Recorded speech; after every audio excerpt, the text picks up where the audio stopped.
सभी को जय जय श्री राम। जय जय। आइए आज की कथा में प्रवेश करने से पहले आप और हम अपनी मन और वाणी को शुद्ध करने के लिए कुछ क्षण हरि नाम संकीर्तन करते हैं। जय सिया राम, जय जय सिया रामा। जय सिया राम, जय जय सिया रामा। जय सिया राम, जय जय सिया रामा। जय सिया राम, जय जय सिया रामा। जय सिया राम, जय जय सिया रामा। पिछले प्रसंग में हम सभी ने श्रवण किया कि विश्वामित्र जी प्रभु श्री राम और लखन जी को अपने साथ अपने यज्ञों की रक्षा करने के लिए आश्रम में लेकर आते हैं। मार्ग में भगवान ताड़का का वध करते हैं और आश्रम में पहुंचकर देखते हैं कोई हलचल दिखाई नहीं देती। विश्वामित्र जी से कहकर यज्ञ करवाते हैं।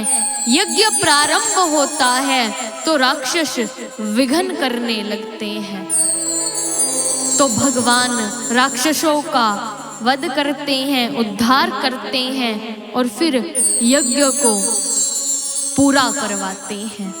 उसके बाद विश्वामित्र जी प्रभु श्री राम से कहते हैं कि अब आप धनुष यज्ञ के लिए श्री जनकपुर हमारे साथ चलो। भगवान जनकपुर जाते हैं, जनक जी से मिलते हैं और श्री जानकी जी के भवन में भगवान विश्राम करते हैं। अब विश्राम करने के बाद प्रभु श्री राम विश्वामित्र जी के पास आते हैं। विश्वामित्र जी के पास आकर कहते हैं कि गुरुदेव, वैसे तो लखन आपसे डरता भी है और संकोच भी करता है। कहा गुरुदेव, लखन का ये नगर देखने का बड़ा मन हो रहा है। यदि आपकी आज्ञा हो तो मैं लखन से कहूं कि वो ये नगर को देख ले। विश्वामित्र जी बोले, राघव, तुम्हारी तो कोई इच्छा नहीं है ना? प्रभु श्री राम बोले, नहीं, मेरी कोई इच्छा नहीं है गुरुदेव। वो तो बस लखन की इच्छा है, थोड़ा सा नगर को देखने की, बाग को देखने की। विश्वामित्र जी बोले, तब ठीक है, यदि तुम्हारी कोई इच्छा नहीं है तो एक काम करो, लखन के पास जाकर कहो कि गुरुदेव ने आज्ञा दे दी है और लखन इस नगर को देखकर आ जाए। और इतना कहने के बाद राघव, तुम मेरे पास आ जाना। भगवान ने कहा, अरे गुरुदेव, आप ये क्या कह रहे हैं? गुरुदेव, मेरा लखन जीव है, यदि वो इस नगर को देखेगा तो इस नगर की सुंदरता को देखता ही रह जाएगा और फिर वो वहीं खड़ा का खड़ा रह जाएगा, जिस चीज को देख रहा है उसी को देखता रह जाएगा। तो इसलिए मैं तो अपनी आंखों से उसे इस नगर को दिखाना चाहता हूं, अपने साथ लखन को ले जाना चाहता हूं। भगवान ने गुरुदेव को समझाया। विश्वामित्र जी तो सब जानते ही हैं, दोनों को आज्ञा दे दी, कहा कि जाओ और नगर को देख आओ। अब भगवान जाते हैं, श्री लखन जी को अपने साथ लिए। प्रातः काल का समय है, भगवान लखन जी के साथ द्वार पर खड़े हैं, बाग के द्वार पर। बड़ा सुंदर ये बाग है। काफी देर हो गई प्रतीक्षा करते करते। लखन जी कहते हैं कि अरे भगवान, हम तो राज अतिथि हैं, बिना किसी की अनुमति के भी अंदर बाग में प्रवेश कर सकते हैं, तो फिर आप यहाँ खड़े होकर किस बात की प्रतीक्षा कर रहे हैं? क्यों इतना इंतजार कर रहे हैं? भगवान ने समझाया, कहा लखन, ये बाग है और बाग का मालिक माली होता है। बाग में प्रवेश करने से पहले माली की अनुमति चाहिए। तो जब तक माली की अनुमति नहीं होती, हम अंदर कैसे प्रवेश कर सकते हैं? भगवान ने लखन जी को समझाया। अब इधर तो भगवान श्री राम और लखन जी अंदर जाने के लिए प्रतीक्षा कर रहे हैं कि कब माली आए, हम आज्ञा लें, आज्ञा लेने के बाद बाग में जाएं, बाग की शोभा को देखें। और अंदर माली से मालिन झगड़ा कर रही थी, डांट रही थी, कह रही थी कि अरे सारा जनकपुर, सारा नगर प्रभु के दर्शन करके धन्य धन्य हो गया, लेकिन एक तुम हो जो अपने इस बाग के कार्य में लगे हुए हो। अभी तक तुम भगवान के दर्शन नहीं करके आए। मालिन बड़ा डांट रही है। जब काफी देर हो गई चिल्लाते चिल्लाते, बोलते बोलते, तब माली ने डांटते हुए कहा कि अरे मैं कोई जनक महाराज की नौकरी नहीं करता, मैं तो अपने कर्मों को पूजा के रूप में करता हूं। और मालिन, तुम एक बात सुन लो, तुम्हें तो भगवान के दर्शन करने के लिए भगवान के पास जाना पड़ा है, लेकिन मुझे तो दर्शन देने के लिए भगवान को मेरे द्वार पर आना होगा। माली तो इतना कहता ही है, भगवान तो बाहर द्वार पर खड़े प्रतीक्षा कर ही रहे हैं कि कब माली आए, द्वार खोले और हम भी अंदर प्रवेश करें। लेकिन इतने में ही मालिन की नजर द्वार पर जाती है। मालिन कहती है कि अरे माली, जिनकी हम बात कर रहे हैं वही प्रभु श्री राम हमारे द्वार पर खड़े हैं, जाओ और जाकर द्वार खोल कर आओ। माली दौड़ता हुआ आता है, दौड़कर जैसे ही आया, द्वार खोला। भगवान ने माली को चाचा जी कहकर प्रणाम किया है। भगवान के संस्कार देखिए, माली को भी चाचा जी कहकर स्वयं प्रणाम कर रहे हैं, खुद प्रणाम करते हैं। ऐसे भगवान के संस्कार हैं। माली द्वार को खोलता है और द्वार खोलकर भगवान को अंदर लेकर आता है। भगवान अब बाग की शोभा देखने के लिए, बाग को देखने के लिए जाते हैं। जैसे जैसे भगवान बाग में प्रवेश कर रहे हैं, अंदर बढ़ते जा रहे हैं, वैसे वैसे फूल खिलने लगते हैं। कलियां भगवान के चरणों में आ रही है, पुष्प कह रहे हैं, भगवान आप हमें चुनिए, हमें चुनिए। मोरों ने नाच नाच कर अपने सारे पंख गिरा दिए हैं। आज सब बड़े प्रसन्न हैं भगवान के दर्शन कर कर। सबने दर्शन किए हैं। भगवान भी बाग को देख रहे हैं, सुंदरता को देखकर भगवान भी बड़े प्रसन्न हैं। लेकिन तभी माँ सुनैना जी के कहने से 8 सुंदर सखियों के साथ श्री जानकी जी गौरी पूजन के लिए बाग में आती है, पूजा के लिए। अब माँ जानकी तो स्नान करने के लिए सरोवर में चली जाती है और उनकी 8 सखियों में से एक सखी बाग की शोभा देखने में लग जाती है कि अरे देखे तो आज बाग की शोभा को। वो सखी बाग को देखते देखते वहां पहुंच जाती है जहां पर भगवान श्री राम पुष्प चुन रहे थे।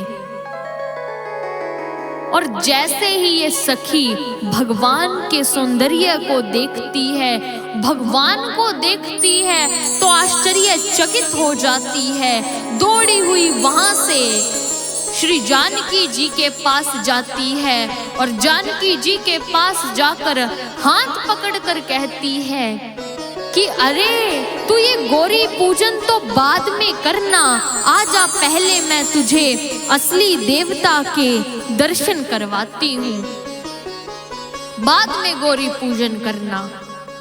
श्री जानकी जी आश्चर्यचकित है, सोच रही है कि ऐसा इसने क्या देख लिया, इसकी ये दशा हो गई है। माँ जानकी जी को हाथ से पकड़कर वो सखी लाती है। जैसे जैसे श्री जानकी जी आगे बढ़ती जाती हैं, जानकी जी के श्री चरण के निपर बज रहे हैं, हाथों की चूड़ियां खनक रही हैं।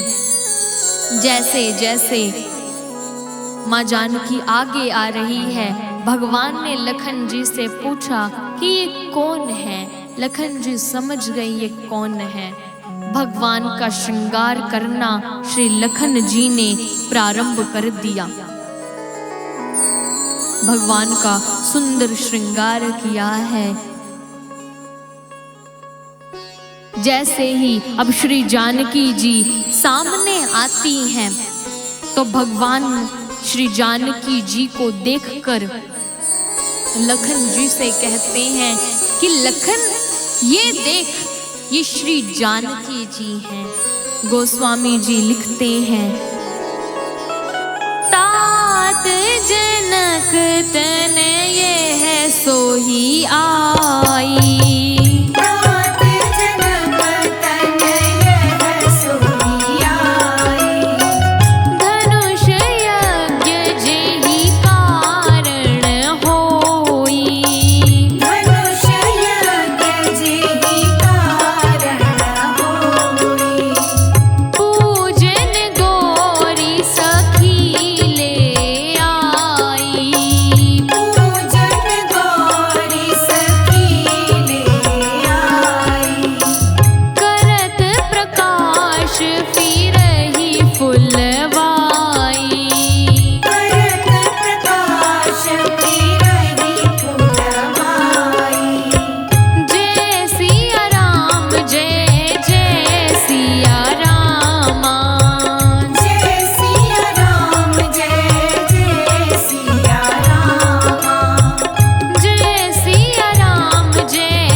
लखन जी को बताते हैं कि लखन वह देख श्री जनक जी की बेटी श्री जानकी जी, धनुष यज्ञ इन्हीं के कारण हो रहा है।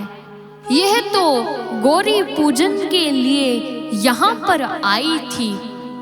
लखन जी ने भी माँ जानकी के दर्शन किए हैं। बड़ा सुंदर स्वरूप माँ जानकी का है।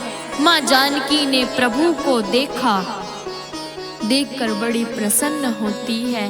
और फिर माँ जानकी अपनी सखियों के साथ वहाँ से वापस आती हैं और मंदिर में आकर माँ जानकी गौरी पूजन करती हैं। और भगवान श्री राम भी अब वहाँ से मंडप में आते हैं जहाँ पर सब राजा बैठे हुए हैं, सारी सभा उपस्थित है। लेकिन जैसे ही भगवान पहुँचते हैं तो सभी भगवान के दर्शन कर रहे हैं। जो जिस इच्छा के साथ, जिस रूप के साथ भगवान का दर्शन करता है, भगवान वैसे ही उन्हें दिखाई दे रहे हैं। गोस्वामी जी लिखते हैं, जिनके रहे भावना जैसी,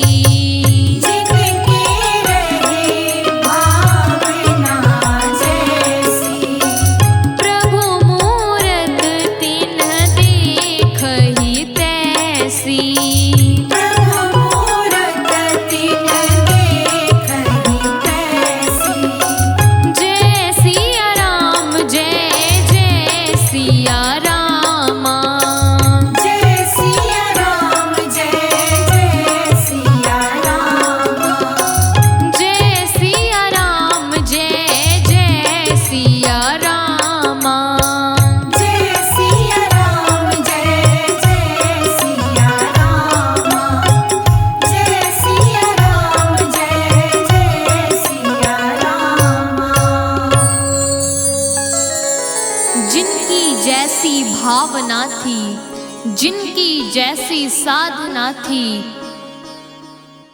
उनको भगवान उसी रूप में दिखाई दे रहे हैं। वहां पर जो वीर राजा बैठे थे, भगवान उन्हें महावीर के रूप में दिखाई दे रहे हैं। वहां जो कुटिल राजा बैठकर व्यवधान का शोर कर रहे थे, उन्हें भगवान बड़े ही भयानक भयंकर रूप में दिखाई दे रहे हैं।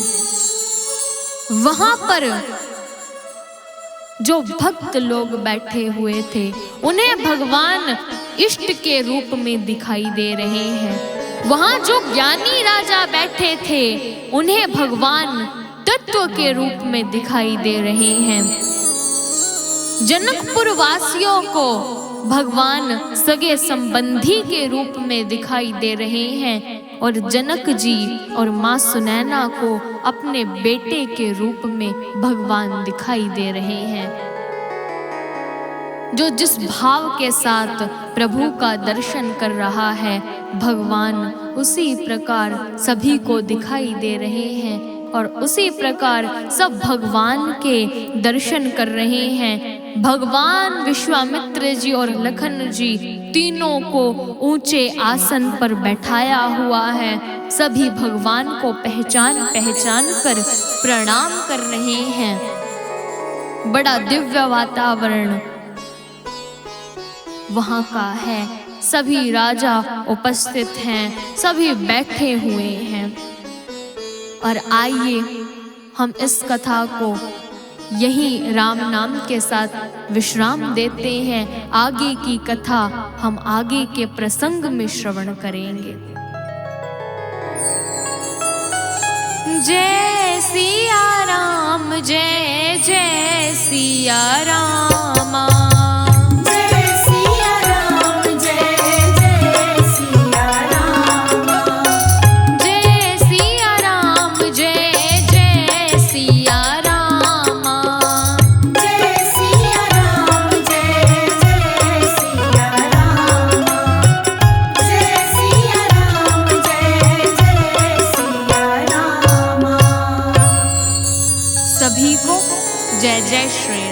जय जय श्री राम।